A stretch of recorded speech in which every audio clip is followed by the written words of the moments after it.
Hello, Facebook, YouTube, Twitter, Instagram users. This is FOBO Fuego here with a very special edition of Burning the Salt.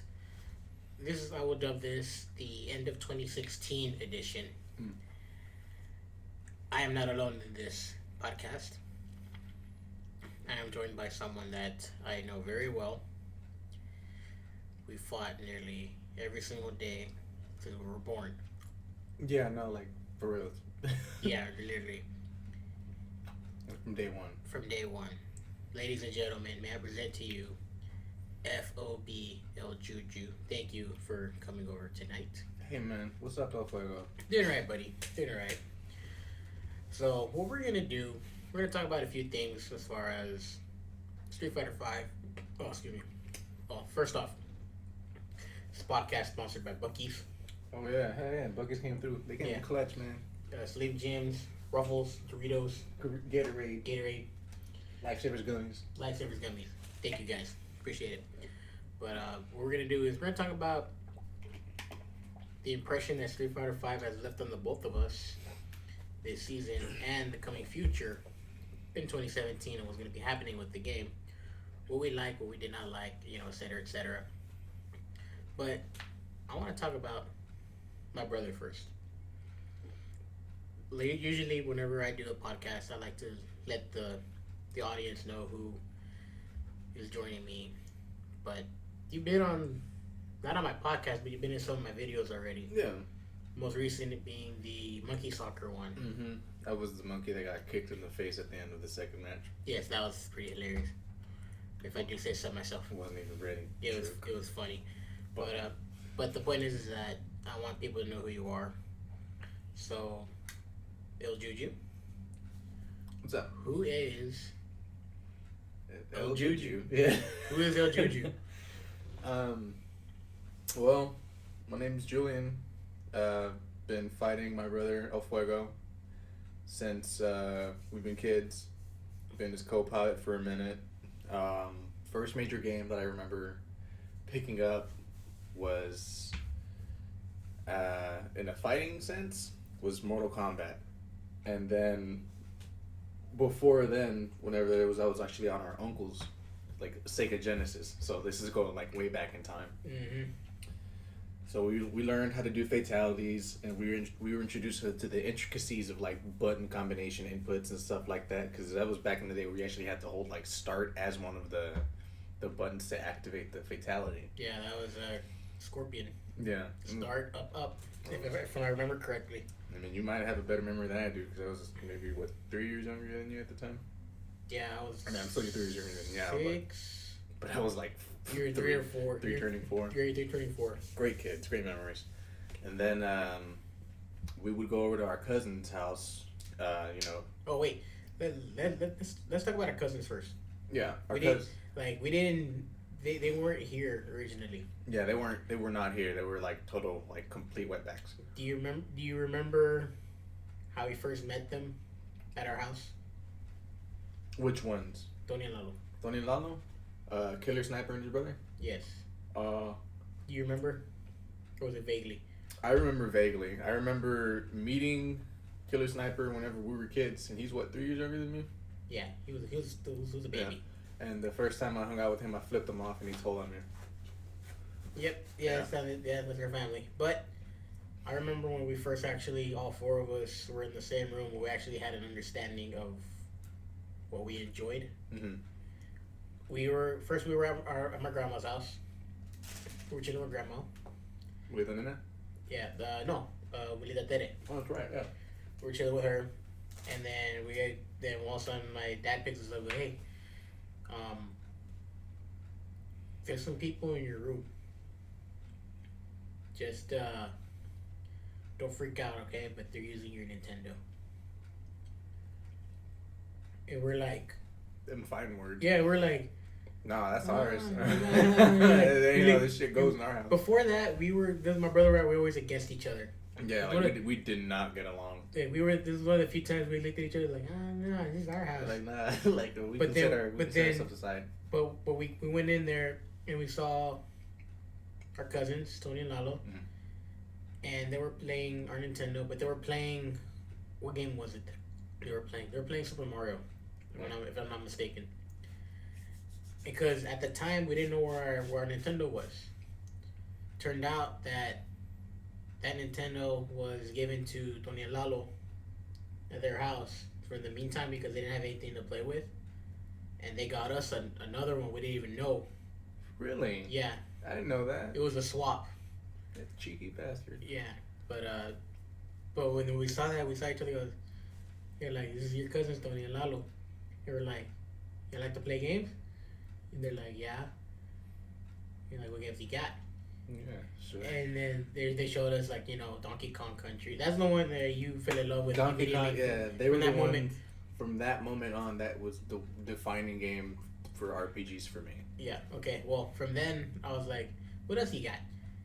They had the Power Rangers, Oh my god, yeah, Power Rangers, and then and they thought it was boring because they beaten it. Or Yeah, they couldn't beat it, it was theirs. and they were like, "No, We gonna get we this. can get this," Yeah. and we beat it in We that same. teamworked. Yeah, we all teamwork. They're like, "Here, you play this, you play that." You found out that Billy had the spinning trident move that continuous hits.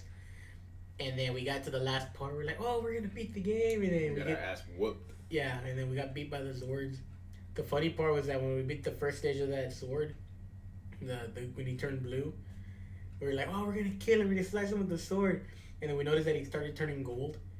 And as we went forward, he blocked it and he pushed us back. Oh my god, We're yeah. we're like, "What the heck?" The first time we actually realized what a final boss was supposed to be like. Yeah, and we all got to share that together. And then we found out that they had Killer Instinct, Yes.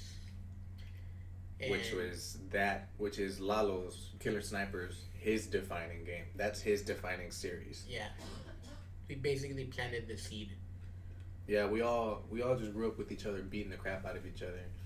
And one thing about me, or the thing about the four of us, is like we all have our own specific archetype of game that we excel at exponentially. And of course, we all dabble in each other's areas of expertise, just because we're cousins and we like to, just like stir the pot. But for our little cousin, it's Killer Instinct. That's his world. Injustice. We cannot touch him in that. And Street Fighter, that's my older brother. Thank you. Like, whenever we were kids, I remember he was struggling in Street Fighter 2 for the Super Nintendo, and he had finally gotten to the final boss, which at the time was Bison. And I was always a real caring little brother. I mean, I still am. And I wanted to help him, but I didn't understand the concept of a 1v1 fighting game. So he was about to beat Bison for the first time, and I thought he needed help. So I picked up player 2 and I pushed start. Oh. And sure enough, he just turns and looks at me and he just yells, "What are you doing?" And I just wanted to help. And then he just proceeds to release all of that anger and frustration on me. I'm brand new to the game. And I think that's my first, I guess you can say, my first time dealing with salt. Yeah, he was actually really salty because, of course, he beat me, but he had to go back to fighting like a round one beginning of the regular match, just like it was final boss Bison. I remember that now. You were hot. Still don't forgive you for that. You were hot that night. I let it slide. And so you're forgiven. Yeah, and then the more we grew, the older we got, the more types of games we were introduced to. Or we have an uncle. He's pretty much our older brother, who had his PlayStation, and on his PlayStation he had Tekken 2. And in Tekken 2, that's whenever they added all the extra characters like Panda and Angel and Lee, and there was one big main character that he would like using. He would always use Bayak, the Taekwondo character, and we would watch him, and he was the first person to freak us out because whenever you would fight the final boss, which was Kazuya, who would transform into Devil, he would launch his 10-hit combo, and we didn't know. We had no clue how to block that. We had no clue how to counter it. We had no clue what to do. I would use Law and just like flip kick to save the fucking world. We watched him fight, and then sure enough, when he transformed into Devil, he just started rushing it down, and then he went in and started doing the whole 10-hit combo. And without any hesitation, our uncle blocked every single hit of that string, and it baffled us. We were just like, well, how do you know? And he was like, well, you just learn. You pay attention. You start. You fight them so many times, you tend to pick up on their tendencies. Yeah, you learn their patterns. But in that series of Tekken, we eventually got Tekken 3. We got that for ourselves. We got that for ourselves. So at this point we had already gotten a PlayStation with like Crash Bandicoot and Spyro and stuff like that. And it was all good and all. But whenever we had Tekken 3, that was our defining. Like, you know what? That was my defining game. Actually, that's whenever I realized that it was a brand new game that my brother hadn't had that much more experience with me, or than me in that game. So I was like, you know what? Maybe I can actually put up a fight. And it would be a while to where he would just run a train on us. Like, it would take turns with just myself, my little cousin Lalo, and then my cousin Tony. We couldn't beat his Yoshimitsu or his Brian. It was just brutal. We could not. He would start using his lei, and he would charge up his foot. It's like super kick, and we would try it. It would land. We would try to run in as fast as we could and tackle him, and he would knock off 70% of our health with it. We didn't understand how, but we knew that he would always beat us. And then the years went by. We played Marvel. We played Marvel. The original Marvel. We played the Infinity War. It's not Marvel. It's kind of about Infinite. It was Marvel Superheroes. Because Marvel Superheroes. We had that for like a week. We rented it, but the trend was that anything that we would both play, there would be a good chance I wouldn't come up on top, due to the fact that I had a little bit of a more understanding of the game, not of the games, but like I was more like, I guess you could say, I didn't use a lot of buttons at the time. He understood it slightly better. Yeah, what I found out is I didn't know Shoryuken motion. Yeah, he did not know. I did not. Punch. Then Could for his life, and he would still win, and he would piss me off. all I knew was Fireball. I never did Tatsus. I never did Shoryuken. I just did Fireball, and I always used Shoto, so I used Ryu. I mean, any series that Ryo was in, I use him. And there was a point where I got older, of course. Like, I started working, and there was a summer where I was working at a factory since I graduated from high school. That my brother had just gotten his PS3, and I go, hey, I can pay for games on this thing. So I'm like, hey, let's see what's on there. And then we found Tekken 5 Dark Resurrection, Which we didn't know was a completely online experience. We didn't know. Like, we were foreign to the online community. Yeah, this was all brand new back whenever, like, we would still have to try to find a multi-tap to activate 4-player co-op. Because, the PlayStation 2 only had 2 ports for you to connect controllers into. Mm-hmm. This was back in the archaic days where people were trying to figure out how to actually access multiplayer without really having an excess, an excess of, like, equipment. An accessory. Ugh. So I bought it, and I played it. Oh, this is cool, and I'm like, and at the time, like, this is like literally the best. I told my brother, this is the best Tekken game that's out there right now. Yeah, it was It was fast, and then it was back when people started figuring out how to do like air combos. Yeah. Like, like in juggle states and all that. We were like, oh, this is cool. This is so cool. Well, it was a summer where I had to keep working. My brother had nothing to do. And so I spent the majority of my time playing Tekken. How many hours did you spend on that game? At least a day. I mean, it was during the summer, and our parents were working all the time, so it was a solid 4 or 5 hours a day. Like, that's not even including when I would go back to it later on that night. So, rough estimate. How many hours total did you spend on that game? Because I know it was more than what I did. Oh, and then you got to remember, because we got our PSPs, and we even had the PSP version of that. Yeah, that happened later, though. Yeah, but I ended up dropping a solid 2 months of my life in that game, just fighting. Online Warrior, the whole works. And it was fascinating to me because it wasn't Street Fighter, and it wasn't. It wasn't the same types of mechanics as like the King of Fighters or the same type of mechanics as Marvel vs. Capcom. It was humanoid-sized people who would physically hit each other, and then you could just. It was just like a multitude of styles that were all clashing, and that was the best part of it. Yo, Coco, chill, dude. Did you tap your foot? No, no, Coco, here. It's okay. Come here. Good boy. Yeah, don't tap your foot. shit, my bad. Sorry, folks. And so, for a while, that was it. Like, that was the pinnacle of what I was doing. I was, what, like 14? I mean, if you... No, if you were... No, I graduated, I was 18. Because I graduated when I was 17. You were 16 whenever... I was probably 15 then. 15, okay. Yeah, I was 15, so like 14, 15. Now, when we fought in Tekken, you're like, hey, you want to play? I'm like, yeah, sure, we'll play. And he bodied me. And I was like, huh. Using Nitty Gordo. And I was like, oh, shit, this is I don't like the style of me, you know. You don't like to fight those styles. Nobody wants to.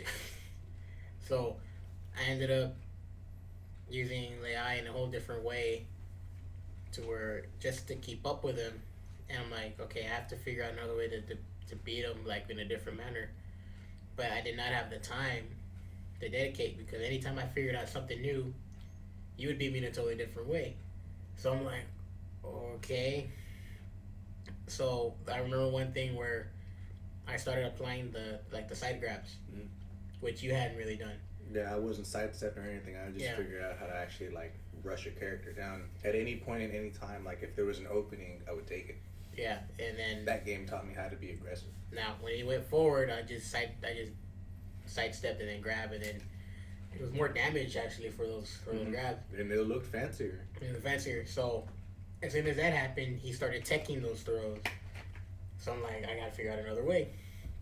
So all in all, I ended up being to where Julian just ran off with the game, because like anytime I figured out something on how to beat him, he would counter it with something else because he had more time with the game.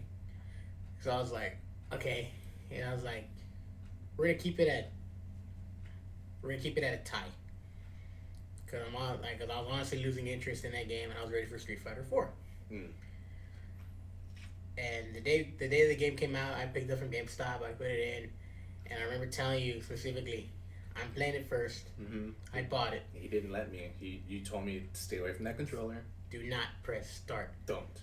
So I start up arcade mode, and then a new fighter has died to the ring. Sure enough. And I turned around, and it reminded me of that moment when my brother pressed start playing the pure unbridled rage in the look of his eyes. And I looked at him and I go, what did you do? And then but when I saw him, he had no controller in his hand. And our dad was there too. And my dad's like, what's going on? I'm like, I don't know. And I turned back around. I'm like, I'm fighting online?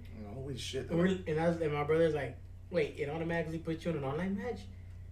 And we were like, I guess. Brand new game, didn't know any of the controls. So I'm like, oh, fuck, it's Street Fighter. Yeah. Probably nothing has changed. And then I fought for, I was doing pretty good, been kicking him up, beating him up. And then that's when I first found out about Wake Up Ultra. I got Ultra'd. I was like, man, I was doing good, and then that happened, and I lost. And I was there. The second time I felt salty.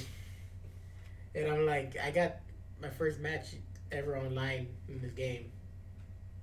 Basically, someone just stole it from me. Without even knowing that it actually did that. Yeah, it just went in dry. Yeah. No lube. And I'm like, I felt bad. And I think I got up from the bed. It was my old room. I got up from the bed and I left.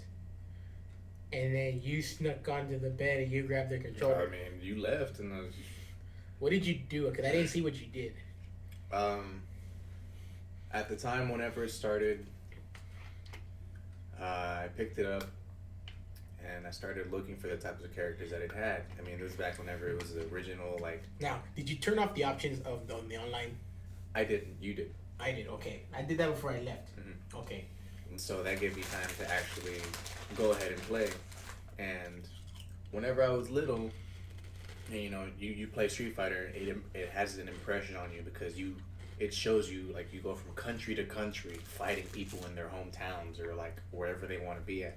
They all have their own like cultural theme music and stuff like that. Like you have to go to India to fight the guy who's pretty good at yoga and yogi stuff. You have to go to Spain to fight the Spanish ninja. You had to go to Vegas to fight a black guy. Things like that. You had to go to Thailand to fight a tyrant. And then you had the American cowboy who was just like pretty much the alter ego of, or the sparring partner of Ryu.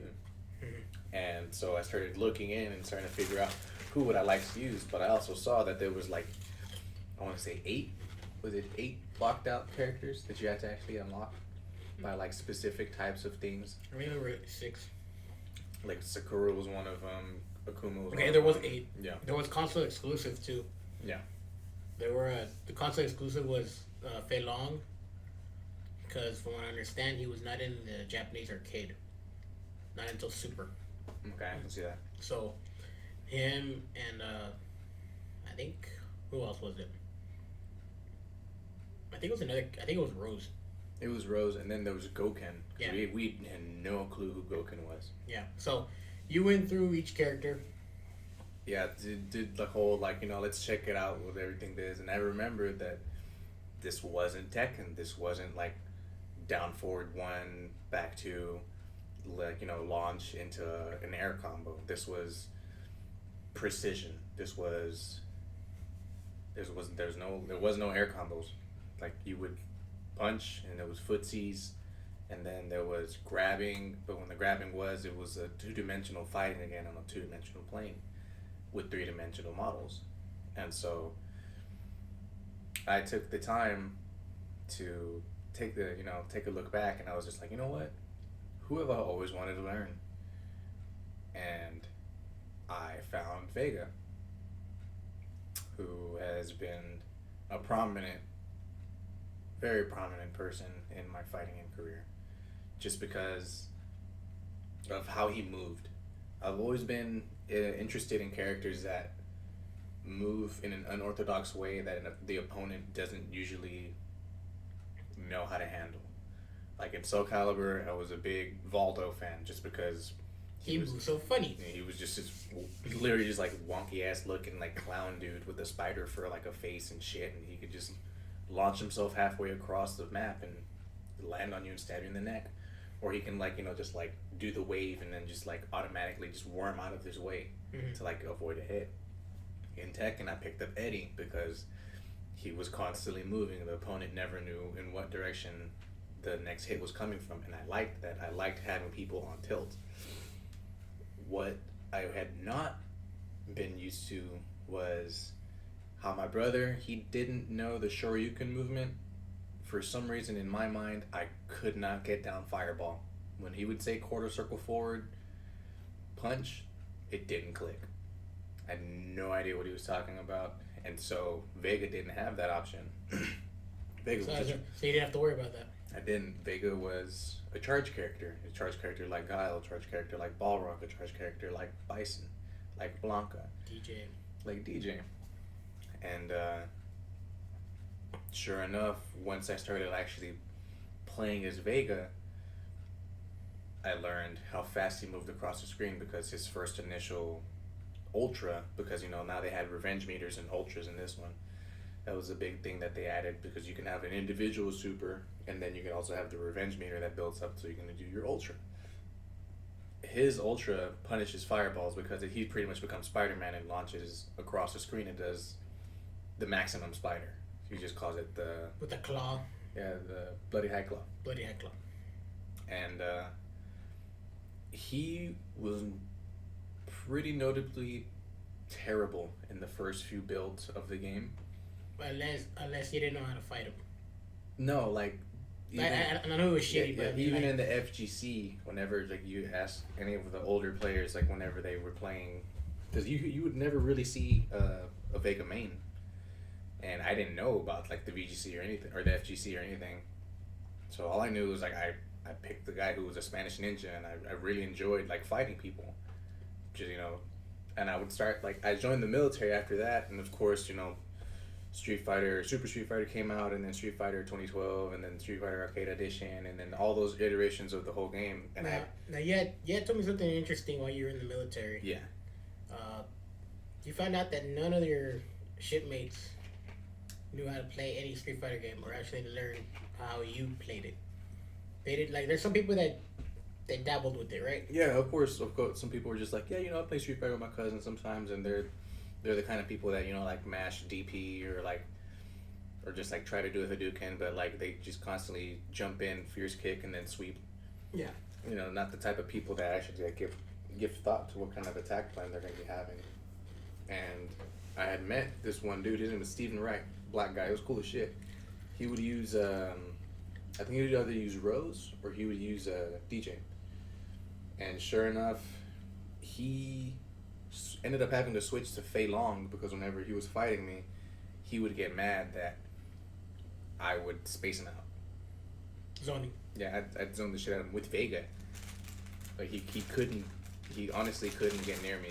He would get mad that I took the time to understand what the utility of the tools that Vega was given, how useful they are. Like good buttons. Yeah, like what you can use with them, what you can cancel into, what's the overhead, what goes through fireballs, what crosses up invincible, things like that.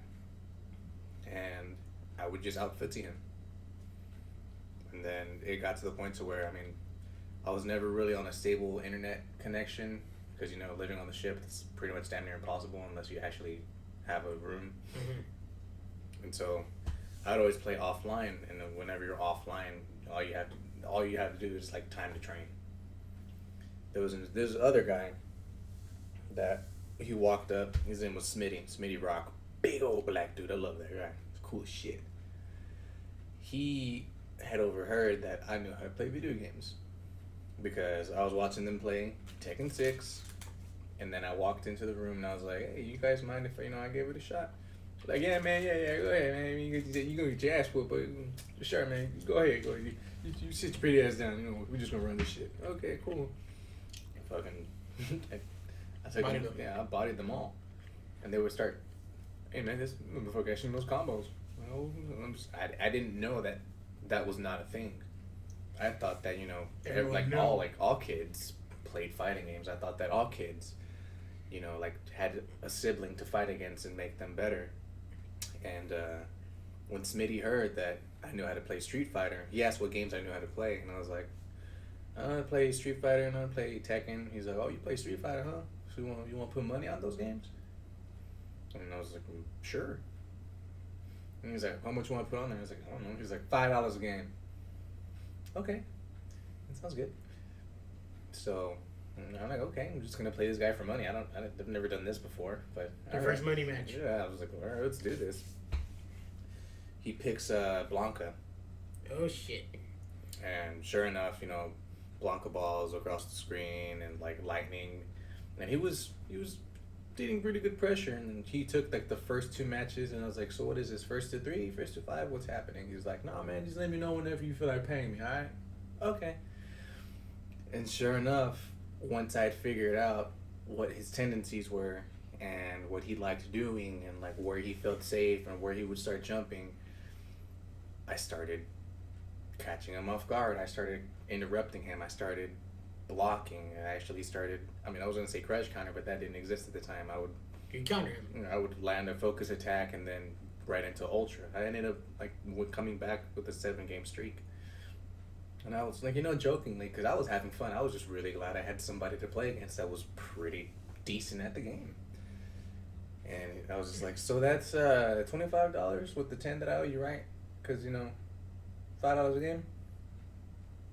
And in that moment, he was just like, you know what, man, we could just keep playing. Yeah, we could just keep playing. No, we had no money matching. It's all good. I was like, all right, cool, whatever. I was content with playing. I was just really excited to fight somebody. You didn't care about the money. I didn't. I never had. And then I got to my shop. I got to where I was stationed at for a little while on the ship, and it was the pipe shop. And when I walked in there, I saw them playing Super Smash Brothers Melee in the corner, like in the top right-hand corner of the room. Feet kicked up, Now, seats kicked back and everything. see, now one thing I did not know, I didn't know you knew how to play Melee. When did you first play Melee? I didn't, cause I didn't know you even knew that game.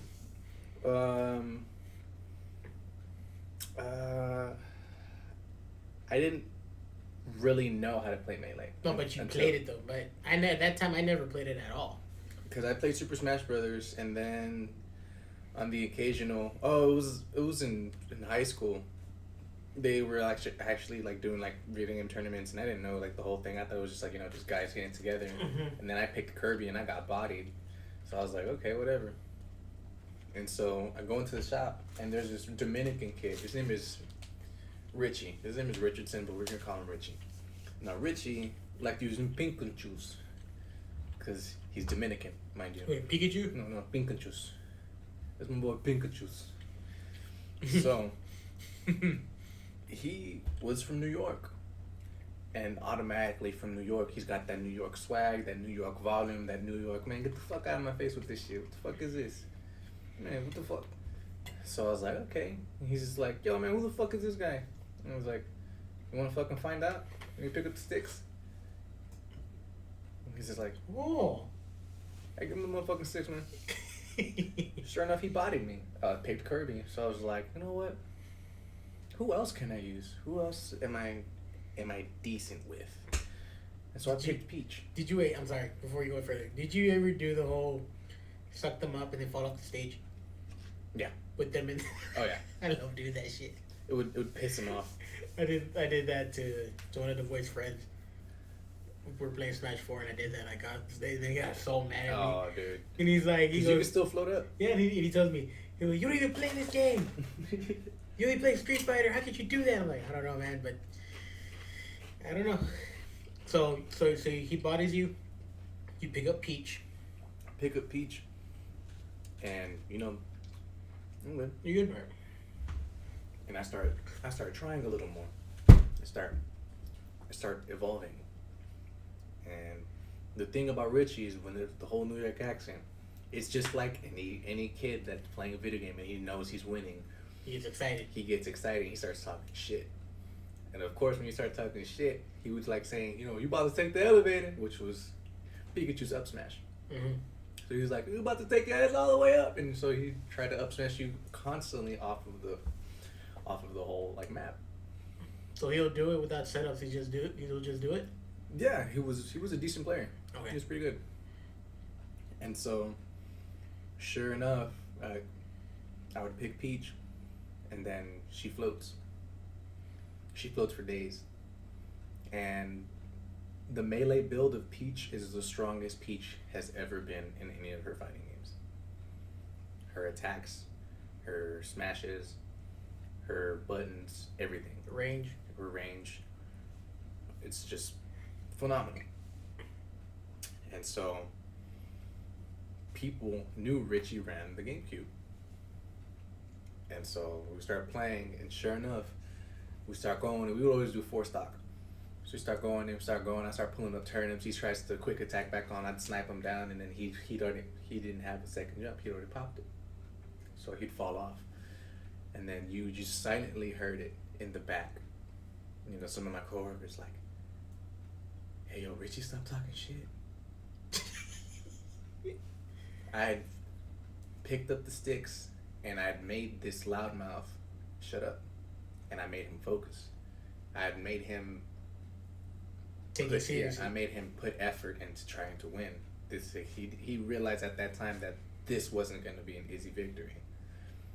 And that's the thing that I've always enjoyed about my fighting games. Whenever I'm the opponent, it's not easy. I don't like being that, like, oh, he's going to beat me. Like, Killer Snipe has a bad attitude towards that. yeah. He gives up easy whenever he's like, he messes up. He goes, whoop, I lost. Yeah. We're like, dude, you're still in the game. Like, It's only been 5 seconds. I've been told by a friend of mine, like, while we were playing Mortal Kombat, he's like, dude, Julian, he doesn't give a fuck how much health he has. He'll try to beat you. Doesn't matter if you got that 1 pixel left. Kill him if you can. but be ready because he knows he's gonna die, and damn it, he'll try to take you with him. And so, I had started getting better with Peach, and I shut Richie up. So he picked up Jigglypuff. And so I picked up Falcon. And of course, he didn't know the rest setups. I didn't know how to actually like play Falcon, but we would play. And then we would talk shit. And then when the other person would win, smack the other person in the chest. Like, what's up? You talking shit? I'm like, man, fuck. Put that motherfucking rematch to see how the fuck this goes. And so we started building this bond about beating the shit out of each other in a video game. But knowing that whenever you won against this opponent, it was earned. Because it wasn't it weird that it kind of started off as like, I need to beat this guy. Yeah. It started off as that, but at the end of the day, it ended up being to where. Yeah, that was pretty good. Yeah, you actually enjoyed the fights that y'all had. And people would watch us like we would have other people show up and like, hey man, I heard y'all play Smash. Yeah, we do. We play for burritos though. Cause that's what we would do. Like Fight for burritos. we would. Like we would be in the shop like, hey man, who's getting lunch? Smash, nigga. So like the loser would buy. I ate free for a good minute. Mm. It was good. It was not a bad life. But that's when I learned how to play Smash. I also like stuck around with Marvel vs. Capcom for a while, Marvel vs. Capcom 3, because Marvel vs. Capcom 2 didn't exist on a console for like 10 years. Mm-hmm. It was interesting because when you played Marvel 3, this was before Ultimate, of course. Yeah. You were good at the game. You bodied a good chunk of us. You bodied Lalo, myself, Devoy. I remember he was learning the game too. You bodied us free because your Magneto was pretty nasty. You knew the proper setups, but there was a time where you just stopped. I stopped because I took a step back and I realized how many buttons you had to fucking smash on that damn game. How many times, how many inputs, how many... Was that boring to you? No, because... Or was it a lot of effort? Okay, what happened with Marvel vs. Capcom 3 is it was in South Carolina. I was getting ready to come to California for my orders. And this was back whenever I was just like, you know what, yeah, I just got a 25 win streak. Hell yeah, I'm going to be in this. I'm actually like really enjoying this game. And I fought somebody, big kind of muscular dude, white guy. He was, one of them gentle giants. Yes. And I just like one of them dudes who actually is like, this dude's calves fucking massive. Like this dude could hop over 10 feet if he just like felt like it. Yeah. And he was like one of those guys that's like, oh, look at that bird. Like this dude was just like a solid muscle, just happened to have a brain. Alright. And so I was playing Marvel vs. Capcom, and I was going at it, and I was being serious, and I was ready to win, and I was already finding somebody online. And he walks up, he's like, can I play? Yeah, sure, dude. Give him the controller. And he picks it up, and he's like, oh, look at that. That's the Hulk. Cool. And he's just like a little kid. He's marveling at the game. And he's really enjoying the whole concept of just like superheroes fighting each other. And I'm over here like, all right, just pick your characters and let's fight. And then I'm fighting him, and I pull off a combo, and I ended up with, with the THC, which is stands for triple hyper combo. And instead of him being like, oh, fuck, I'm losing, he had a blast. Just watching all of the graphics, how every character moved on the screen, what every character can do, how Captain America did his charging star and just slung himself halfway across the screen. How Doctor Doom would just snap his hand and missiles come out, how his comic book heroes came to life. He didn't care about it was losing. He didn't give a fuck about his loss, about how intense the opponent was. He was just having a grand old time. And when I saw that, it rubbed off on me. It reminded me of this, like... Of you, when you were a kid. Like, hey, this is a game. This is a video game. You're supposed to play video games to enjoy them. You don't play video games to get pissed off whenever you lose. You don't play video games to to rub it in someone else's face. You play video games because you like video games. And so when I did that, I ended up pushing rematch, and I had a grand old time with him. We just kept playing. Not you weren't fighting as serious. Yeah, we were having fun. I was walking up, he was throwing me, I was throwing him, I was showing him how to do. I was teaching him the game, and it was unique. It was a unique experience for me. And ever since that moment, whenever I took a step back and I was just like, you know what, this isn't a game I want to get super serious about, because it's not a super serious game to me. It's fun to look at. Yeah, it's Marvel characters. They're beautifully designed. There was Amaterasu. There was the Dark Phoenix. There was Super Skrull. There was MODOK. There was eventually Shumagarath and Jill. It was just this multitude of characters. Just this amalgamation of just people that you knew and grew up with, and a lot of people we never knew. Mm-hmm. Like Dormammu, when he showed up, I didn't know it was from Marvel. Yeah, we didn't know he was a Doctor Strange villain. I didn't know either. And then you know how we figured out Rocky Raccoon. I didn't know who it was. I know who that no was one at knew all. who that was. Whenever they announced, oh, Rocky Raccoon's in there, sweet. Who the hell's that? Yeah. And then sure enough, Guardians of the Galaxy came in, and then they re-released it for the PlayStation 4, and everyone was like, oh shit, that's right, Rocky Raccoon's in here. Oh my god. Yeah. And then you're just like, all of this is what we already had. Mm-hmm. And then I started watching actual tournament level play, and I started seeing Marlon Pie, and then I'd see Chris G, then I would see Filipino champ. yeah, and I would like you said, if you ever get caught in a zero loop, it's not fun. It just sucks the fun out of it. It's not even a game anymore. Yeah, I've been caught in that before, and I was like, there's nothing you can do, and then you just die. And I'm like, this is not fun. You know what was the first time I thought that Marvel 3 was not fun? The first time I fought Wesker. Yeah. In Marvel 3, he was broken. I'm still not a fan of him. But he was good. He was good in the game. Yeah. Just whenever you do a combo, I'm like, okay, do that, and then all of a sudden he pops the gun on the ground, and then you pop back up. Yeah. That was the first time I ever seen a An OTG. And he killed me like that. I'm like that. At that moment, I felt like that's kind of. It's not even fair. It's not even fair. Marvel 2 didn't have anything like that. Not OTG, right? Maybe some properties did, but it wasn't to the extent of what this game did. I mean, you could sweep them and then activate a super, and then But that's different. Yeah. But there was no active OTG to relaunch, and that's also the thing that I didn't like about Marvel's Capcom 3. They dumbed it down. They dumbed it down hard.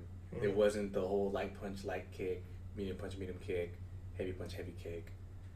Each iteration they made it one button less. Yeah. Believe it or not. And then it was just square, square, square, square, crouching triangle, circle, and then X. And that launches. And then it was just those 4 buttons. It's a combination of those 4 buttons continuously, and you just putting different inputs in for different things. And that to me, it wasn't fun. I was a big Marvel 2 fan. Yeah.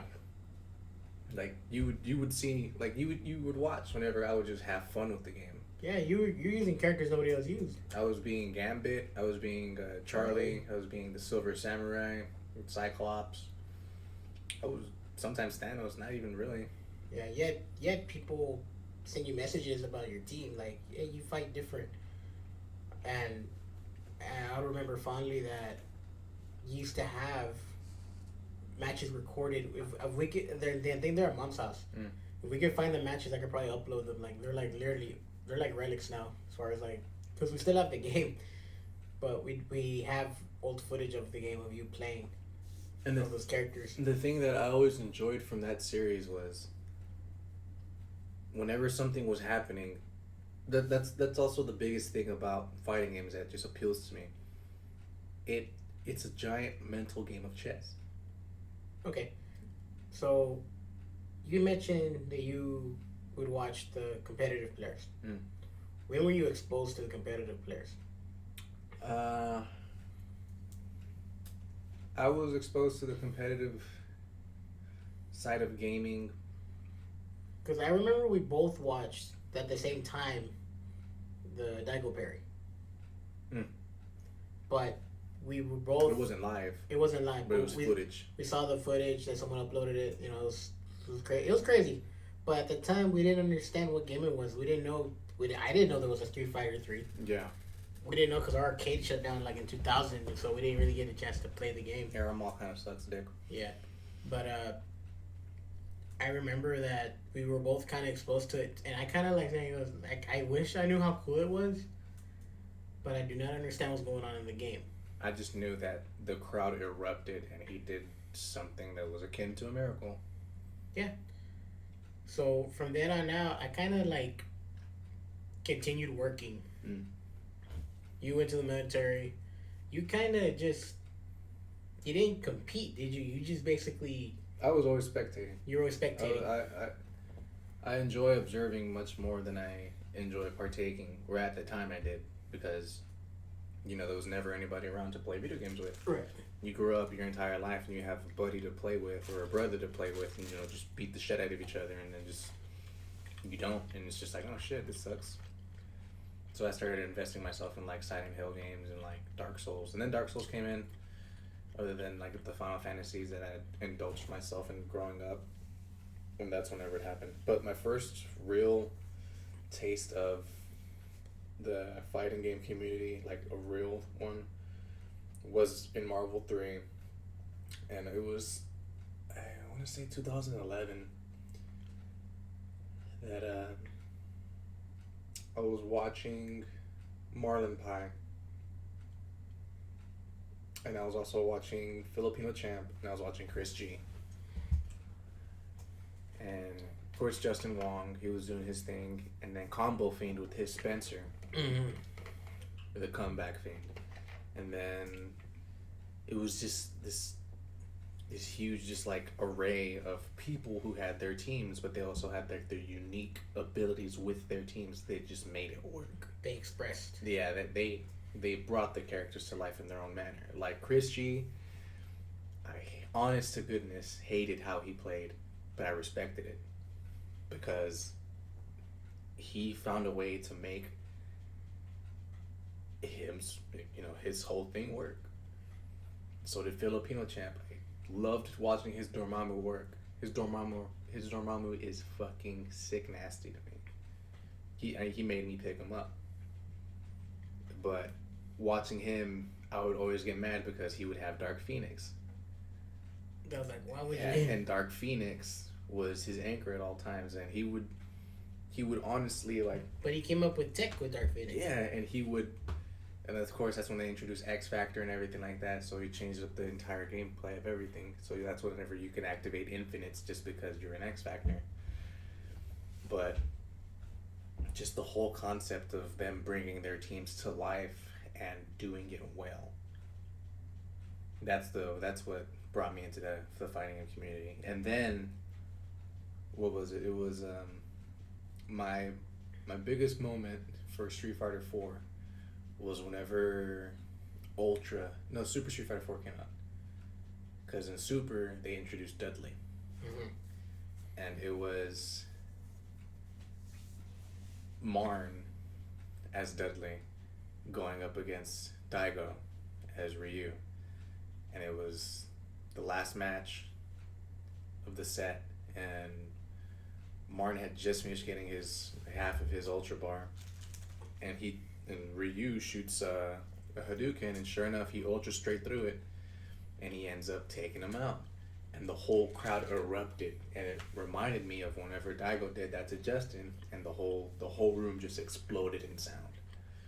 And I was always a big fan of Dudley, and then of course whenever you're bored and not many things are big, and it was back in like 2011 whenever not a lot of technological advances like we have right now existed. So I would just YouTube the entire time. That's where I would catch everything. I would just catch everything on YouTube. I'd never watch a live tournament. I would just follow tournaments that would happen, and then they would just end up on YouTube.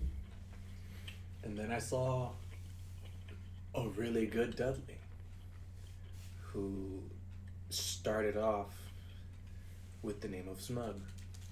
Oh, that dude. He's a beast. And then he brought Dudley to life. I had no idea He had the capability of doing all these combos and carries, punishes, and just it was always exciting to watch him fight because I was always learning something new. I wanted to mimic what these people were doing and get on their level. But I had nobody to practice against, so I would just, put it to the side. And I was also in the military, so that, kind of got me Right. So, while you were actually looking at the footage over there in California, back at home, I was getting more involved with the Houston Yeah, the fighting community, which then in turn they would come to us for a short period of time. And you want to tell them the story that you're watching Texas Showdown and you saw somebody in the crowd? Yeah, like I was watching. Was that the year that Lalo? No, ended that up was, in that, top was, eight? that was the year before that. Okay. No, that was the year before. Yeah, that was the first time I was actually at Showdown. While I was in the military, I didn't come home for I want to say almost 2-3 years. You hadn't seen any of us. Yeah, I hadn't been back for a while. I was busy doing my own thing, and I'm watching Texas Showdown. I'm just like, okay, this is pretty cool. Live. It's live. Yeah, it's live. And then somewhere in one of the seats, I see this very familiar round, plump body. No, I wasn't plump.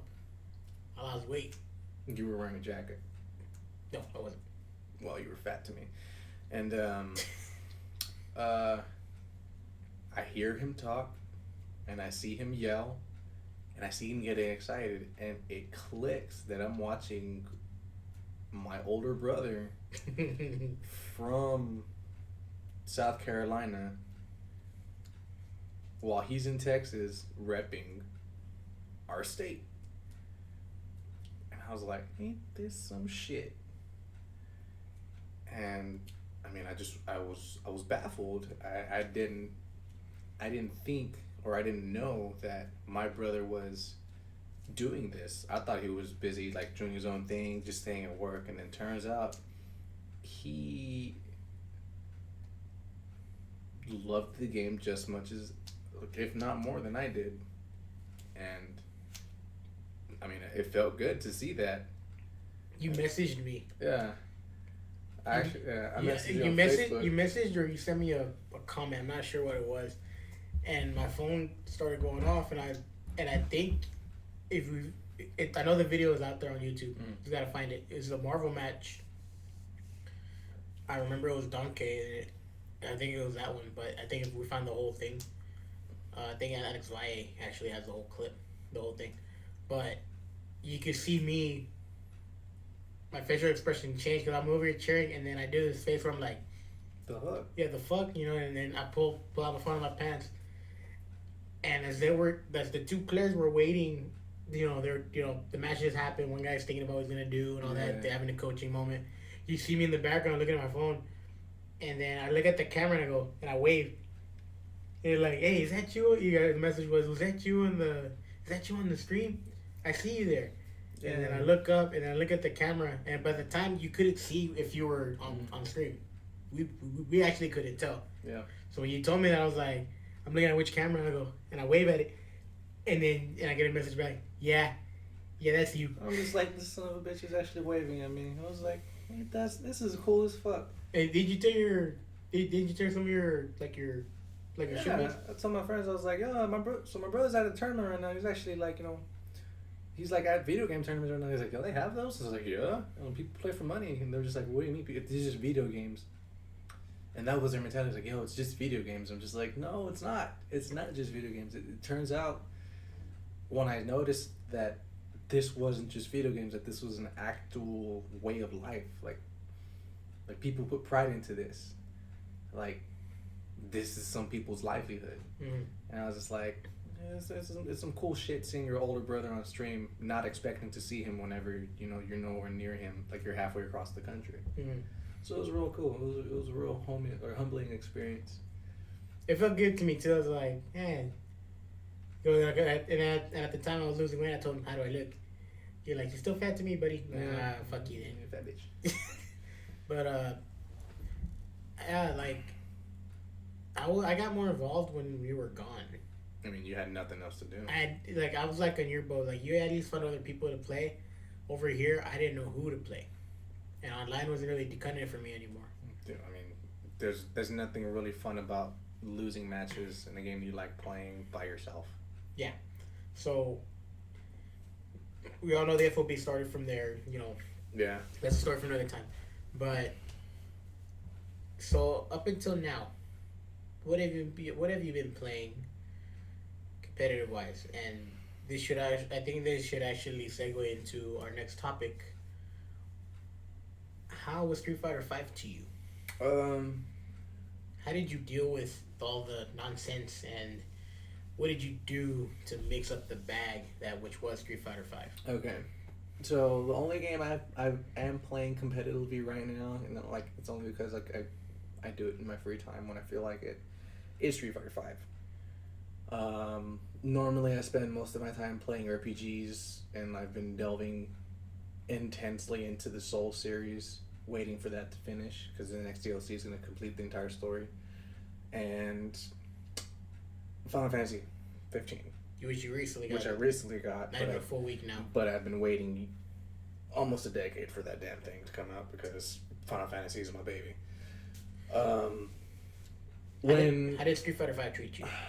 When I started playing Street Fighter V, I was just simply excited that they included Nash in this game. And I just liked, like, whenever everyone was, like, actually seeing what the character models look like and, like, you know, the introduction of characters, we thought they looked weird as shit.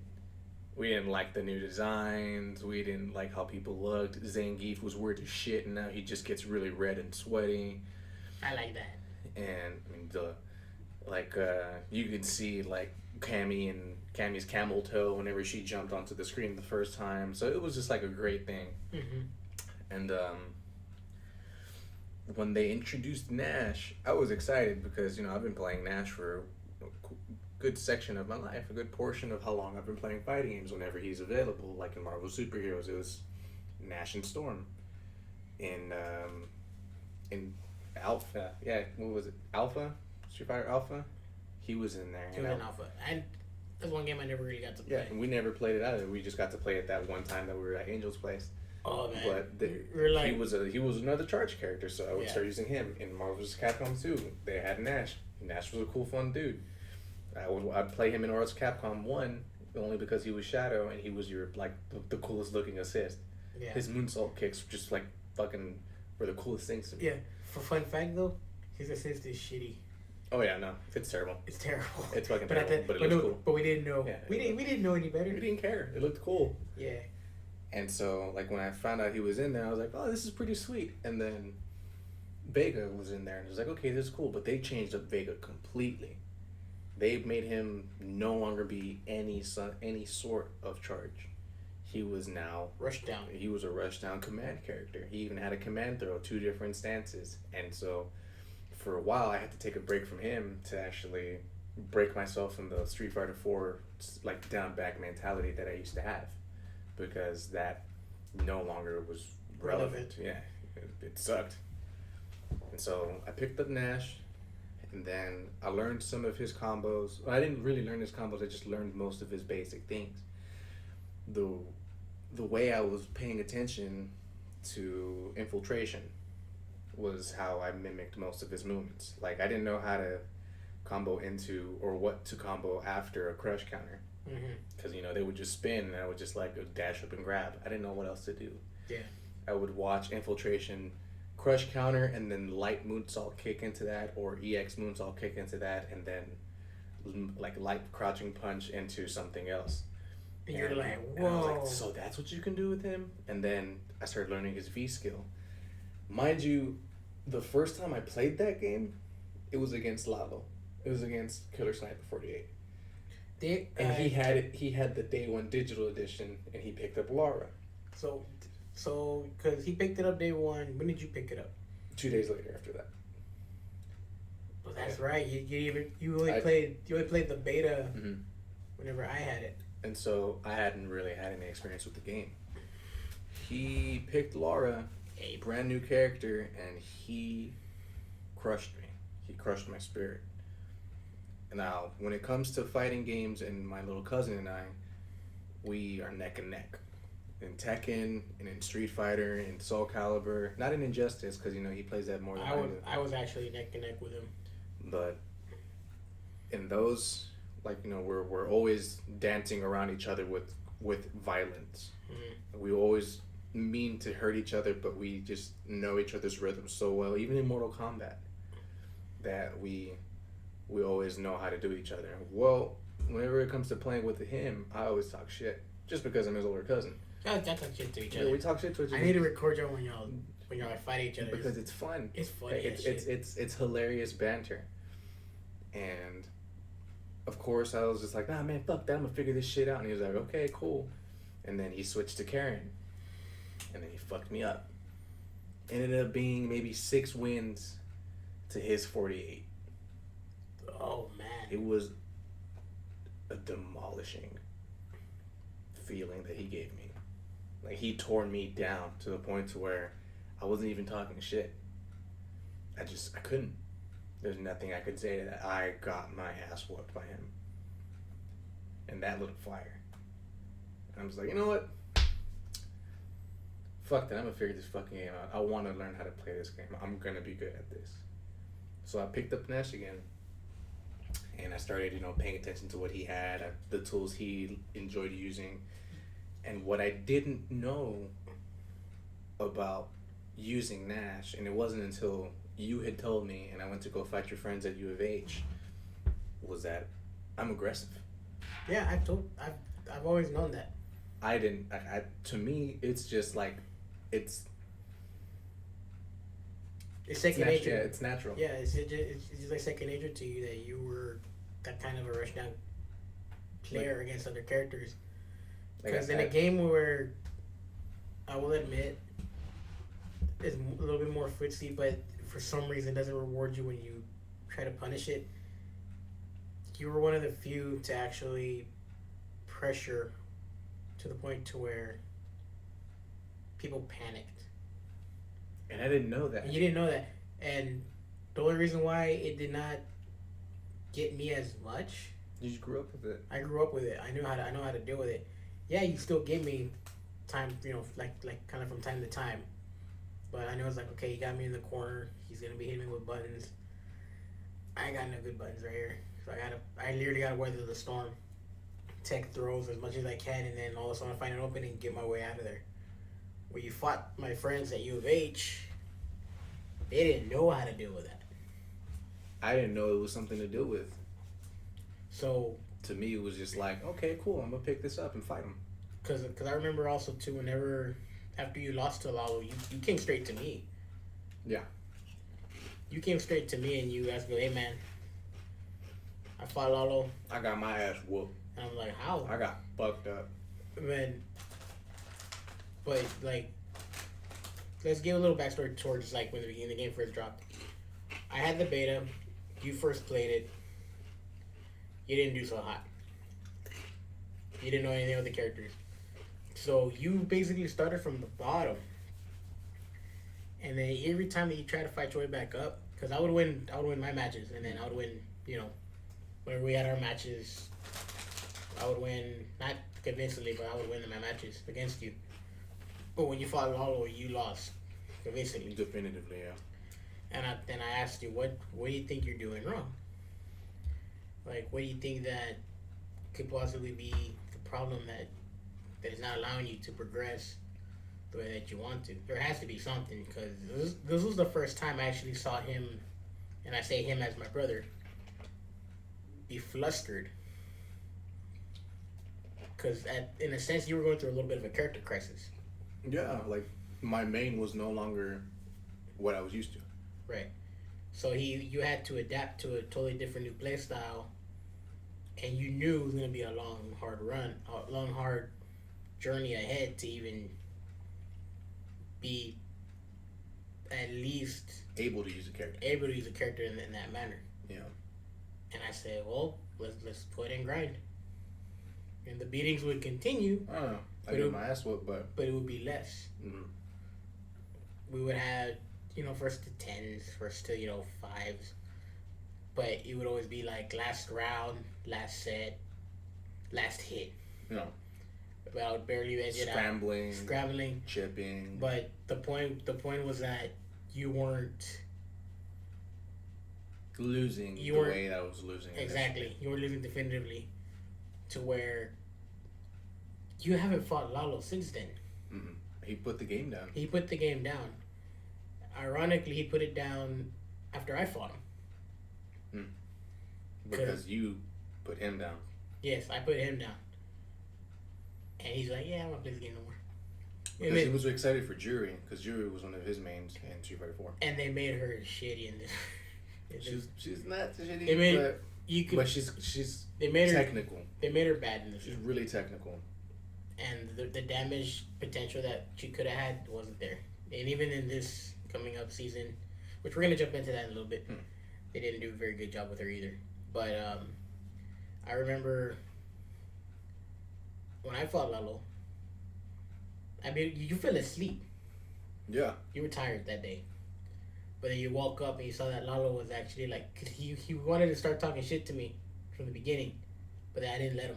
Yeah, you were Geef. I was Geef, and I just straight up demolished him. And he's like, and to be honest with you, that was one of the few times in a long time that I was able to defeat him in a video game, yeah, convincingly. Yeah, convincingly. To the point where he told me, he goes, "This is your game." He's like, "This is yours." And I've never had him tell me that before. And I was like, no, don't say that. I still want to play. The team's dying. We need more players. Yeah, come on, man. Don't be like that. He might come back, because like new characters might come in, and I might help. And that's another thing too. Anytime that new character comes in, it interests people. And I try to explain, hey, this is what he does. You can do this. You told Lalo that Jury had an air throw. Mm.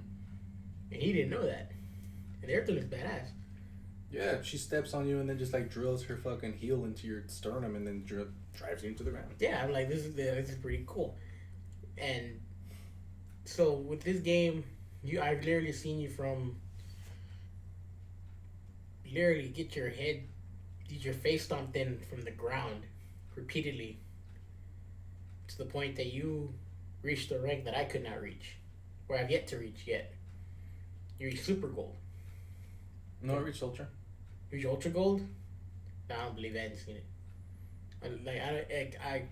I don't believe you. She's Super. That's cool. Super. And then I got knocked down to Super Silver. But whenever I picked up Alex, yeah. I was trying to use him in ranked matches and I would just get eaten. With that. When you told me that, I was like, what? You go, yeah, that's what happened. So like, okay. So all in all, in a few words, how would you describe how Season 5 treated you now that you explained what happened to you? Season 1? Season 1. Whenever the game dropped to the point to where before we had the update. What did you like about it? I liked how an interesting, just simple change to the whole you can't get chipped out unless it's in the Ultra or Super or Critical Art. I did like that because it helped me with my defense. Mm-hmm.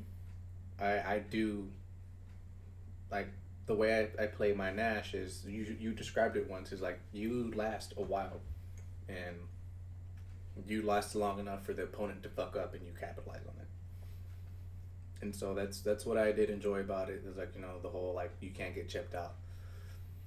What I didn't like, Chun-Li. You did not like Chun-Li. Fighting against her? I fucking can't stand her. I love her. I love her to death. Interesting character. Love her design and everything.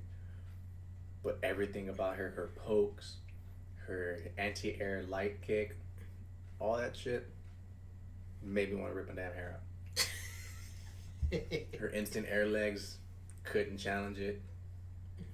Couldn't do anything. She'd walk up, her walk speed, her throws, her mix-ups, her instant overheads. She was good. She was very good. She was just she got nerfed. Unbridledly powerful in that game. She actually got nerfed in this version of the game. Watching MOV do MOV during the Capcom tour. Mhm. She looked elegant and vicious, dressed in the Capcom Pro Tour. costume. And then watching Ricky Ortiz fucking demolish with Chun-Li again. And watching Goichi Yeah. using Chun-Li. And then you had the occasional Phenom, you had the occasional Jian, you had the occasional Kazunoko, you had the occasional, like, Everyone dabbled with her. yeah. I mean, everyone, like, had, like, you know, like a Mika or a Fang, you know, like Jian. Yeah.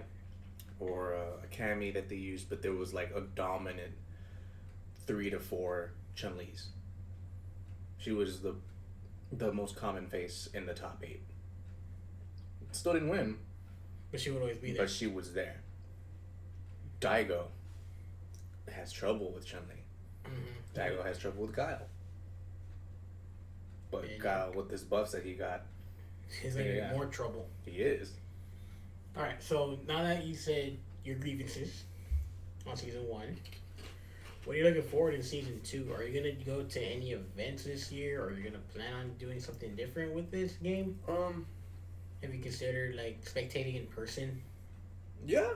The only reason I have not gone to any major events willingly was because I've been poor. I've been financially just not where I wanted to be.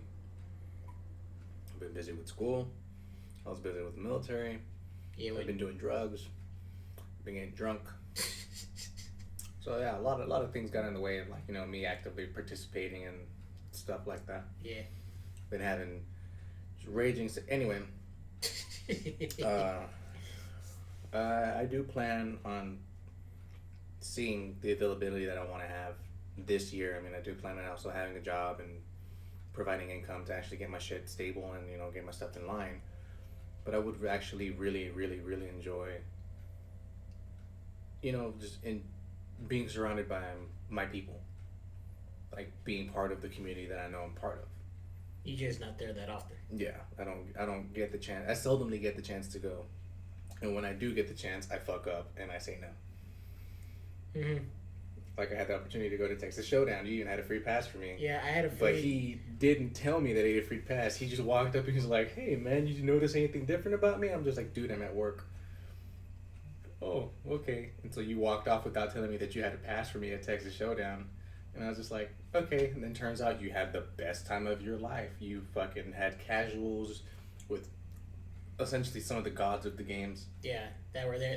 That had shown up over there. You spoke your mind and exploded whenever technical people were trying to they're trying to understand the not technical side of it and, like, pretty much make the impossible possible Yeah, because of, like, stubbornness. Yeah, the stream set up the debacle where they want, you know, some of the people that do listen to this know what I'm talking about because it involves them. Yeah. But like the whole CRT situation, all that. I'm not gonna get into it. We'll be talking for another 4 hours. Yeah. But Another story for another time. but I like the fact that when I went, I told my wife, hey, I'm going over there. I'm gonna be home late. And I never do this. Like, I'm gonna be home late. I'm gonna fight my friends. You know? And she got mad when I came home at like 5 in the morning. She's like, "You're not going back over there." I go, "Yes, I am." The hell I'm not. And I went back over there. Mm. And I told her, I don't get to do this often. I don't get to go to. I do at the time I did tournaments, but that was because I was the one who hosted them. I was, you know, at the warehouse, at Game Boy's warehouse. But I never. But throughout the time I competed in that same season, I was stressed. Oh yeah. I was stressed because I was running the brackets, the commentary, and my matches. And for the first time that I was there, Shout outs to Spooky for doing it all the time. oh, shout out to Spooky. Oh. I understand what you go through, my friend, and your computer is so much more badass than mine. I respect you for it, man. Oh. But I'm gonna grow up to be like you. yeah, Spooby. Spooky. But Spooju. but like when I was at Showdown, I actually got to enjoy myself and stress-free environment. And I fought. I think there was a guy named Leon, Leon. I don't think you got to fight him. He was a chump player, very, very aggressive. Fuck Chun. Yeah, fuck Chun. But he was very aggressive, and the cool thing about it is that when we fought for that day, he kept beating me. I was using Ryu. I'm like, okay, but what he did not know is that I was actually figuring out his tendencies, and then a few months later at a U of H meetup, I showed up.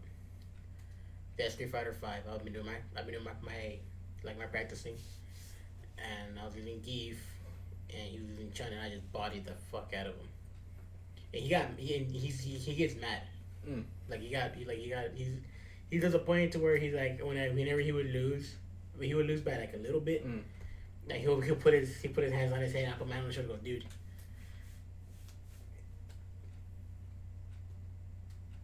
Download complete. and at that moment he looked at me, he's like, I gotta figure out a different way. Oh yes. He goes, and I gotta go, till you figure out the other way, this was gonna keep happening. But he's actually told me, out of some of the people that he's faced, I've progressed the most in that short amount of time in that game. So now they're doing the U of H events now in Houston. They're playing CVS2 over there. Yeah. Competitively. Which is still a thing. Which is still a thing, I'm surprised, but like, hey, More power to them. Yeah. Like, hey, more power to them. People love games. But I've actually they have asked me to run Street Fighter 5 events for them which eventually I might do, but at the time right now with my job it's gonna be a little bit hard for me to run an event. Yeah. And to be honest with you, I don't feel like taking my equipment over there. Yeah. My equipment got so much better. I think the only way I would actually do this now is the only thing I would take is my laptop. If I buy myself another PS4, if I buy me a PS4 Pro, and then I would take the one I have now with me, and then I'll buy another Asus monitor, and that's it. And I have my own setup. I would buy basically double what you see here, which is like the setup of the like for the events for the streams. But until then, I'm like, and I go, I've had my fun with that. Yeah, I've actually tried my hand at the whole thing. Yeah, it's kind of hard. It's difficult, and I was surprised I was able to do it for that long. Successfully. So, at that, I was like, you know what? I'm just gonna train. Like I've been hard at training. I have yet to be in any tournaments since. I have yet to be in any tournament. Yeah, I haven't been in any tournaments since Showdown. I want to say, because they had little small tournaments happening throughout the year. I was gonna go to the Absolute Battle, but I didn't have the funds to go to Dallas. That's right. I remember that. So. You're trying to do a GoFundMe for that. Yeah. And I was like, hey man, I think somebody put $20, and you're like, really? And I No. just smiled, and I was just like, no. I'm like, you fucker. It's fun being the little brother. Yeah, but right now I'm just training. I'm getting myself. We haven't played in a while till today. Oh Jesus. We did originally. We didn't know when we were gonna stop, but all in all, we decided like maybe halfway. They were like, you know what? Let's just go to 50 matches. Whoever wins 50. And we thought one of us was gonna just beat the other and then just go along and just reach 50 and that'll be it. We started at 4. Okay, what happened was... We started at 4, right? Or 3? Yeah, with the announcement of Season 2 and how everyone got Akuma, I went ahead and got Akuma for Christmas. Right. And so my brother's been playing Street Fighter, he's been trying to learn Akuma, and he got Final Fantasy 15 for me for Christmas. And so I've been spending most of my time trying to explore the world of EOS and, like, you know, find and play Final Fantasy. And I've been doing that. I've sunk in over 24 hours in that damn game, and I've only had it for like 2 days. And so when I pick up Akuma, I tell him, he tells me, you already bought him, right? I was like, yeah, I bought him. He's like, hey, so we're just going to go ahead and play. He's telling me he's learned a couple stuff. He's learned the tricks and of the punch and this and that. And so I was like, yeah, sure, whatever. So he picks Akuma, and I pick Akuma. And while we're playing, you know, he beats me, ends up being 9-1. And, like, while I'm losing, I don't get mad that I'm losing because it's a brand new character. So we didn't look at it as... I said this too, we're like, I'm not looking at the score. Yeah, I was like, we're not really paying attention to that. We're just trying to get... I mean, then again, he's saying that, well, he has, like, a 9-1 lead. And as a person with one win, when you hear that, oh, I'm not looking at the score, it's like a silent, like, I know I'm better than you. That's what the little brother takes it as. Well, that's not what I You meant. little dick. That's not what I Anyway. meant. Uh, I was actually like, I was telling you the truth because you were the only person that got to play online with the Kuma Mhm. that was able to at least try to get him used to actually fighting other people. Mhm. Because he's hard to play online right now. yeah, because you only have at most 3 chances to figure out how to fight the opponent. Yeah. And figure out what you can do whenever the opponent's using a character that they're really familiar with already. Right. So, ends up being 9-1. It was okay. Keep playing. We get to Up in the 30s? no, because like we start playing and we end up getting 30 matches in, and it ended up being 20-10. Right. Because I didn't ask. It's like, so how do you do the Raging Demon? It's the same button command. How do you do the teleport? What about Okay. this move? What links into this? You can actually technically FADC if you like V trigger cancel into another Shoryuken. You know, little stuff like that. Mhm. And so it got to 2010, and I was like, okay, let's go for a character change. Good practice. I pick up Alex. I don't normally play Alex. I never have up until this game. Mhm. And he was one of the season 1 DLC characters. It was Right. the first one. Yes, you were the first one. And so there was one fight, I still have it recorded on my PlayStation, that scared the ever living shit out of me. And it was when I was fighting an Alex. And he ate me. And he finished me with an 8-hit combo that went up 1 hit every time. And that it was just like the longest, scariest looking combo I had ever seen. I did 2 backflips in the same spot as Nash. Like he hit me, I did a flip, he hit me again, I did another flip, and then he hit me into his critical arc. Yeah, that's And he has the one touch of death. and then I died. Yeah. I straight died. And whenever that happened, I showed my friends. Even they were like, "Damn!" You showed me. I showed you. I was like, I've seen it, I just never seen it in play. And it was horrifying, and that inspired me to be like, I want to do that to people. So I picked up Alex. And slowly but surely, I've been getting better. And it's an honest answer to my brother's Geef.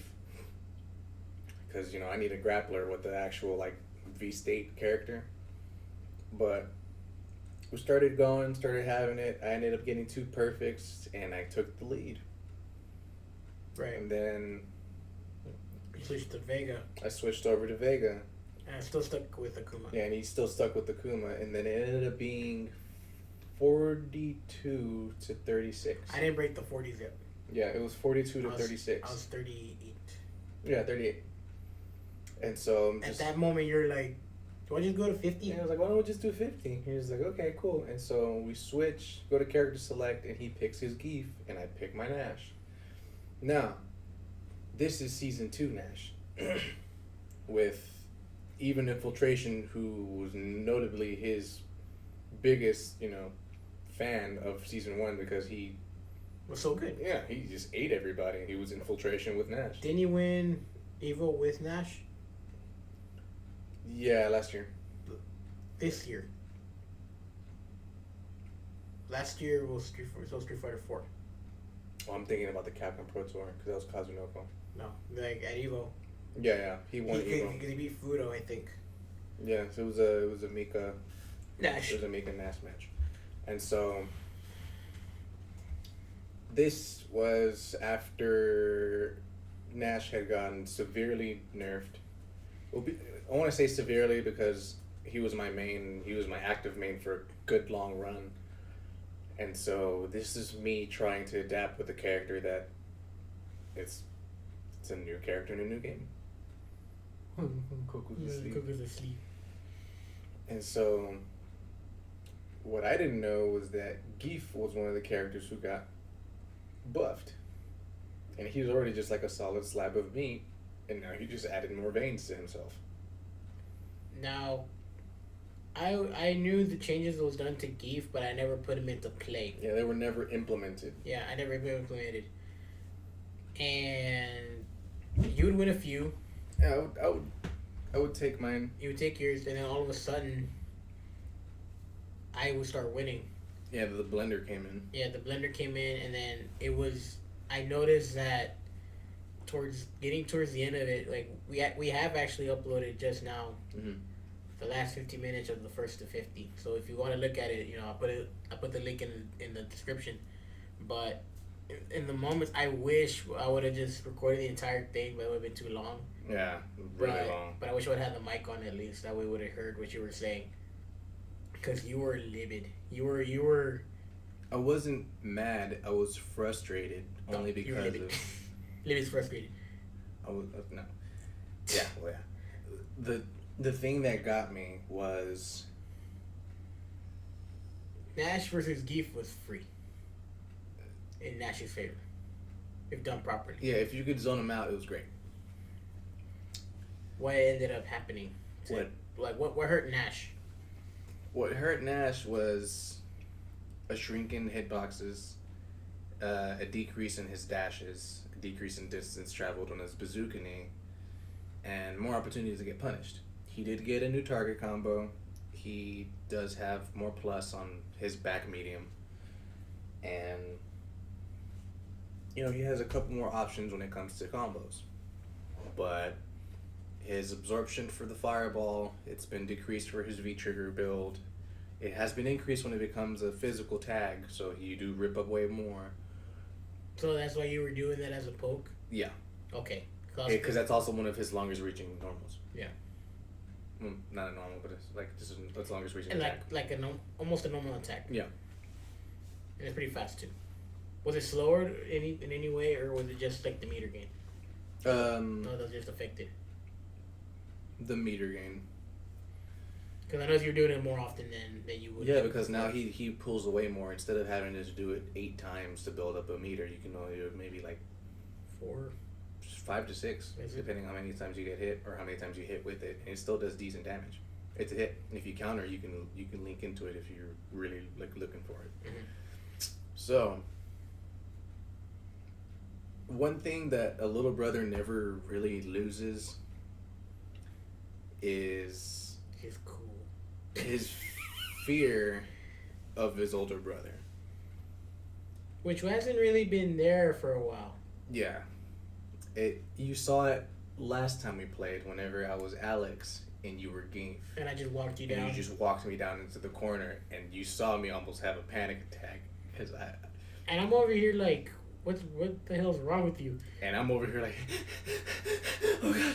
Because he's still my older brother. He's still the first opponent I faced and lost to, like definitively. And I'm in his backyard. Like I'm talking shit on his table and asking him what's for dinner, and he's walking towards me with fists, and a big dude with a mohawk and in underwear. Like, it was. Talk about Geef for me. Yes. Okay. And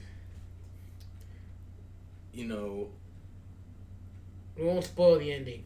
yeah. We won't spoil the ending, but the mere fact that It was a 36 to 42 or 44, I want to say, because I only had it was like 44ish. you were close to the end. That's when you said you wanted to do Yeah, 50. because we were already there, and then Because you wanted to end it, and then that was it. and I thought about it. I was like, "There's no fucking way he's gonna come back like 13 matches. He should be fine, whatever." We'll leave the video to decide that. And the thing that my brother was watching was when I would try, and this is actively trying to beat my brother. This is actively trying to use my knowledge of the game to get better and get heads up or like stuff like that. No matter what I did, he would beat me. And it's demoralizing whenever... It's not demoralizing, it's just a gentle... It hinders you a little bit. It's a gentle poke in like your baby fat with a kind of sharp stick that, hey, don't forget who you're fighting. Yeah, you're good, but remember who this is. And so I would try and I would try, and when I would try, he would just block. you could just block. And then he would flex. I'd get punched in the face with a red fist, and then I'd find myself face first into the ground. I would try to EX, I would try to pressure, I would try to do everything, and he would not die. And there was even a point to where I was like, just die. Yeah. Just why would you die? And I didn't understand. Like, my mind, the concept was just, You should be dead. yeah, like, you should have not survived that. You should have been dizzied by that already. You're like, why isn't this working against you? And so it made me take a step back and, okay, how am I losing? I'm being really aggressive, and he expects me to be aggressive, and he's punishing me violently for it. So how do I fix this? But while I'm trying to figure out how to fix this, here comes Geef, just without hesitation, just fucking walking him down on the side of a fucking airplane, just staring me in the face, getting closer and bigger. Which, by the way, the Skies of Valor stage, I don't see why people are complaining about it. Yeah, it's mad hype. I like it. That's one of the best stages I've ever fought on. I love the songs, like, too. Dude, it was some of the best fights I've had. The songs are awesome in that stage. And They should really, if anything, I think they should actually fix the transition to where you're not moving as much. I don't see it because what I remember is look at like Smash Brothers Brawl. the Final Destination stage? Yeah. There's like a whole fucking movie happening in the Yeah, background. like where you're pretty much going through like the cycle of birth. Yeah, and we're like, people were complaining about, the people weren't complaining about that because it looks so beautiful, but they were complaining about two guys fighting on a plane going through Abu Dhabi. Doesn't make sense. So, that stage is good. I think they're giving it a bad rap. People are just bitching about it. Yeah, I mean, they already complained about the Kanzuki Beach. Oh, you can't see their feet.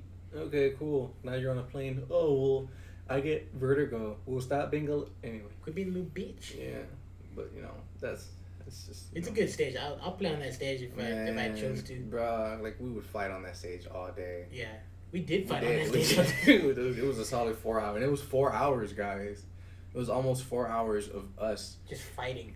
just going at it and trying. And there would, of course, there'd be the friendly brotherly banter, but you got to the point to where we remembered how serious we were at fighting each other, that we would get quiet.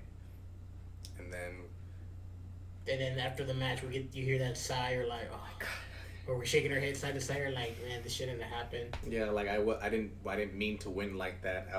There was a lot of that because Yeah. we're like, yeah, I won, but that was a missed input. Or like, damn it, I lost because I was trying to teleport, or I jumped back and I got hit by those and stuff like that. So we were calling our own bluffs. We were calling our own like mistakes and stuff. But damn it, at the end, dude, like adrenaline was pumping. It felt like we were playing for money. Like there was something at stake.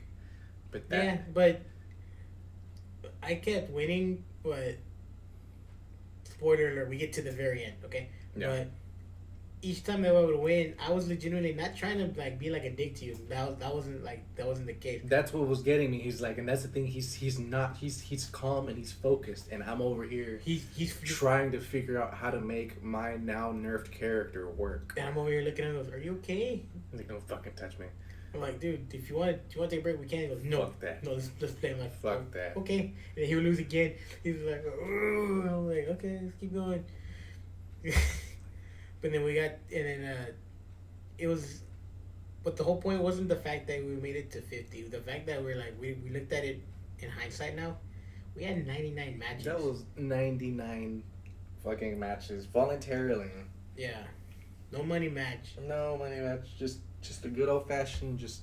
Well, technically it was money match because I did buy some snacks for you. Oh shit, that's right. Was that my prize? That's your prize. Hey, Bucky's coming through. Yeah, Bucky's coming through again. Oh, But shit. is there anything you want to say before we close off this podcast? You have a message to the viewers, to any people that might want to hear this later down the line?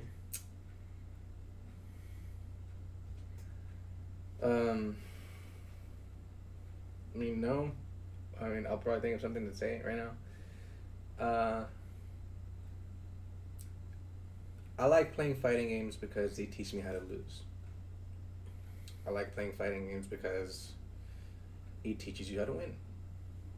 I like playing these fighting games because it teaches you how to really observe other people's play styles and how they want to be offensive, how they want to be defensive. They want to be in your face. They want to get in your face and then bait you to do something. It trains your mind to think of as many possibilities as possible, but it also helps you in that moment where it's the scramble. No one knows what's going to happen, but you bite the bullet, you take that chance, and sometimes you win and sometimes you lose. But it's the whole point that you actually took the chance. Being a fighter has helped me with a lot in life. It's introduced me to the dirt and it's made me real familiar to the dirt, to the ground. But it's also helped me understand the whole concept of growth through struggle, because it makes you want to try. And these games are all about effort. So if you want to be good at something, give it a shot even if you've never done it. Not math, don't do math. Legally. Let's do things legally. Yeah, let's do things legally. But if you want to do it, again, not math. If you want to, like, if there's something that you want to try, just think about it kind of in the mindset of a video game. Like, hey, it is possible to lose, but if I have a choice, I'm going to try my damnedest to win. So keep trying and keep fighting, guys. Alright? I would have said better myself, so appreciate you coming out over here. Thanks for having me, buddy. You're welcome. Love you. Love you more. So thank you guys for joining us on this podcast. The end of the 2016 season. I really appreciate you guys watching this video or listening to the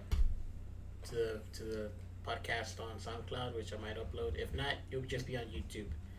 But in any case, there'll be a lot more podcasts coming up in 2017. A lot more gameplay footage. And remember, if you want to catch the last 15 minutes of our epic 1st to 50, the link will be in the description below. Please forgive us for the whole like swinging and missing and fucking things up, because remember this we're tired at that point. Yeah, this was like the ass end of almost 100 matches, nonstop, no breaks, just we were a good old fashioned throwdown. We were not expecting to have it end the way it did. Yeah, I was not expecting that the way it did. You're telling me. But the one thing I will say, I'm happy what they did with Geef. He now has neutral game. He has footsies now. Man, I got kicked in the fucking face 3 times in a row. Oh, you'll see that, guys. Bullshit. You'll see that in the video. So remember, guys, keep on fighting fighters. You guys have a good night. Have a good 2016. Love you. Oh, and also one last thing. Rest in peace, Carrie Fisher. And not only that, rest in peace, Carrie Fisher's mom, which is, what's her name?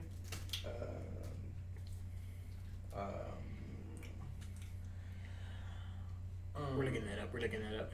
Yeah, no, I don't have it on Google. I'm about to die. Yeah, Carrie Fisher's mom passed away too today. A lot of people passed away in 2016, so remember, being around your loved ones, take care of them. And remember, guys, keep on fighting fighters. And don't forget, dicks out for Harambe. Dicks out for Harambe. Harambe died this year, huh? Yeah, he did die this year. Oh, man. How dare you not question that? I'm sorry. Later, guys.